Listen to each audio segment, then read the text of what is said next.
जय श्री राम भारतवासियों।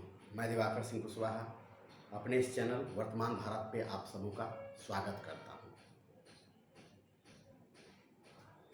तो मित्रों, जैसा मैंने सब दिन बताया है कि मेरा चैनल वर्तमान राजनीति परिदृश्य को परिभाषित करने के लिए ही है। इस पर मैं राजनीतिक विचार ही अपने प्रस्तुत करता हूं।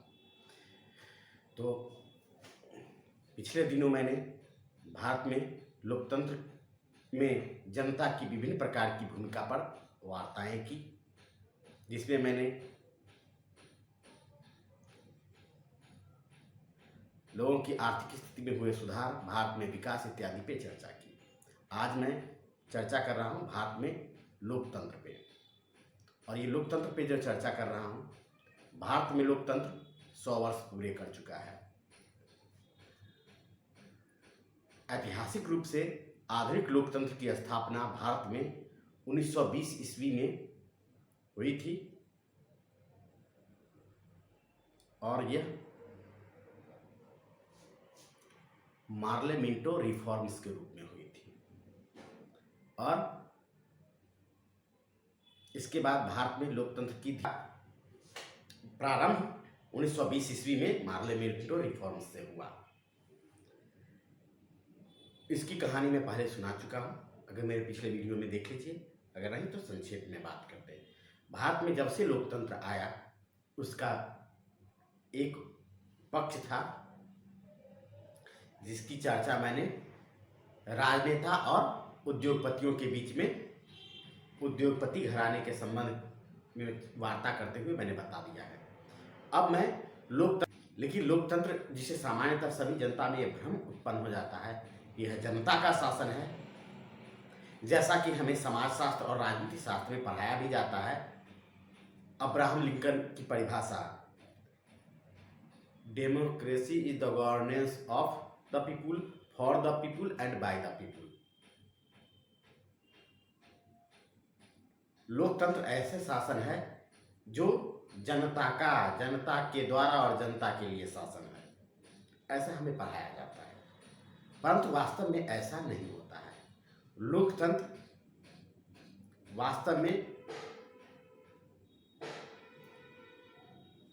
प्रभावशाली समूहों द्वारा मूर्खों के ऊपर मूर्खतापूर्ण शासन है। वैसे प्राचीन लोकतंत्र में जो ग्रीस में था, यूनान में था लोकतंत्र, उसके संदर्भ में उस समय के महान विचारक अरस्तु ने कहा है, लोकतंत्र मूर्खों का शासन है। क्योंकि लोकतंत्र में मूर्ख ही शासन में जाते हैं। इसको साधारण अर्थ में इस प्रकार से समझा जा सकता है, किसी भी समाज में शिक्षित वर्ग कम ही होते हैं। और शिक्षित से मतलब ये नहीं कि डिग्रीधारी, आज के समय में जैसे शिक्षा का तात्पर्य हो गया है सर्टिफिकेट वाले लोग ग्रेजुएशन और पीजी कर जाते हैं, लेकिन उससे नहीं होता है। शिक्षा जो वास्तव में शिक्षा की परिभाषा है, जो ज्ञान या फिर अरस्तु के संदर्भ में और प्राचीन दार्शनिकों के संदर्भ में जो होता है, वो अरिस्टोक्रेट यानी कि संभ्रांत वर्गीय सोच, उन लोगों के लिए लोकतंत्र नहीं होता। क्योंकि एक विकसित मनुष्य कभी भी किसी का शासन बर्दाश्त नहीं करेगा। वह शासन तभी बर्दाश्त करेगा जब सामने वाला उससे श्रेष्ठ हो।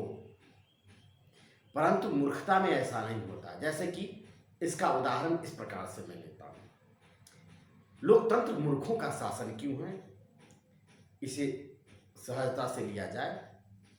लोकतंत्र मूर्खों का शासन है, इसके संदर्भ में इस बात को समझ जाइए। अगर आप अपने परिवेश में देखेंगे, एक साधारण से साधारण बच्चा, अगर उसे कोई कार्य दे दिए शारीरिक श्रम करने के लिए, तो वह बच्चा जरूर श्रम करेगा।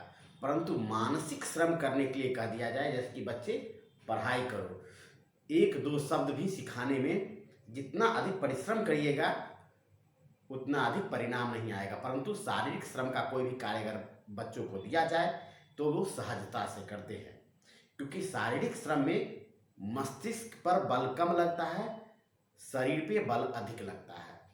और मानसिक विकास से सामान्यतः स्वभावतः जुड़ाव मनुष्य का हो या किसी भी जीव का हो नहीं होता है। इसे सामान्यतः बौद्धिक दृष्टि से मूर्ख लोगों की संख्या समाज में स्वाभाविक रूप से ज्यादा होती है और लोकतंत्र इस अवधारणा पर जीवित होता है कि सबका मत बराबर है। जैसे आधुनिक लोकतंत्र में और भारतीय लोकतंत्र के संदर्भ में भी देख लीजिए, वह शिक्षित है, अशिक्षित है, धनवान है या निर्धन है, सबको कितना अधिकार है? तो एक ही वोट देने का अधिकार है, एक ही मत देने का अधिकार है। यानी राजनीतिक रूप से सभी को समानता प्राप्त है कि सभी के वोट का अधिकार एक ही है, चाहे वह मूर्ख हो चाहे बुद्धिमान हो।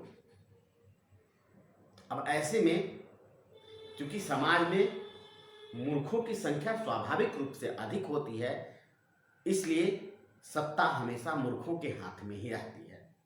आप कहेंगे कि मूर्खों को मूर्ख बनाने वाले तो बुद्धिमान होते नहीं। बुद्धिमान और धूर्त में अंतर होता है। एक मूर्ख व्यक्ति, हिंदी के शब्द में मूर्ख जिसे कहा जाता है, अंग्रेजी में इसके लिए फूलिश वर्ड है या फूल है। उसी प्रकार से जिसे धूर्त कहते हैं, हिंदी